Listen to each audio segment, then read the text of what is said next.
Oh, we can't say that this is a surprising development because the court actually gave a clue based on this sticker that was pasted on the walls in the court, which barred people from entering the courtroom with telephones or other gadgets.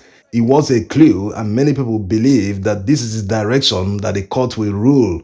It is a huge disappointment. Why will the court decline live broadcast of proceedings at the ongoing Presidential Election Petitions Tribunal sitting at the Appeal Court Complex, Abuja? What do they have to hide? Were they intimidated by the government or APC? The elections were done in the open. Many news channels covered the elections live. So why will disputes and litigations surrounding the election not be covered live? What do they have to hide? Nigeria must try to move ahead with the times. Many African countries broadcast this kind of events live, effortlessly, not to talk of European or Western countries. So why is Nigeria stuck in the past? Why can't they emulate others and adopt transparency? With this ruling, the judiciary lost a great opportunity to improve its image because it is at the lowest right now. The average Nigerian have lost hope in the judiciary, especially because of recent events.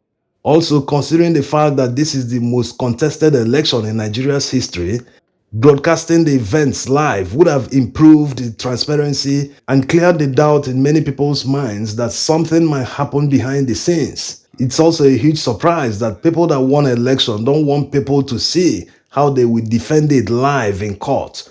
Isn't it an opportunity for them to prove to the world that they actually won the election? Imagine suggesting that the opposition wants to turn the courtroom into Big Brother Africa. No, it's not the same thing at all. In fact, this presidential election tribunal is much more important to the Nigerian people more than any show on television will ever be. Remember last year during the campaigns, the Big Brother was actually going on, but people didn't pay attention. Everyone was focused on this election of a lifetime. And people trooped out in their numbers like Nigeria has never seen before. People stood under the rain, under the sun. They just wanted to cast their vote to make their voices heard because of the suffering of the past 8 years. But what happened after? Their votes never counted. The election was rigged. So these proceedings at the Presidential Election Petitions Tribunal is very, very important to the Nigerian public. The judges should have considered that before making their ruling. The live broadcast of proceedings at the Presidential Election Petitions Tribunal would have helped in curtailing the excesses of some lawyers, because when they make some arguments and remember that all Nigerians are watching them live, including their loved ones and families, they wouldn't want to dance naked in public.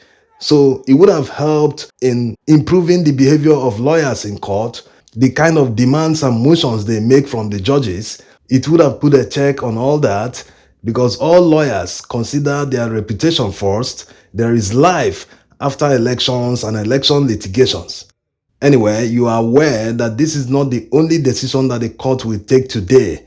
As usual, we'll be bringing you more updates. Stay tuned. My brother, I was just talking to you and said, but I don't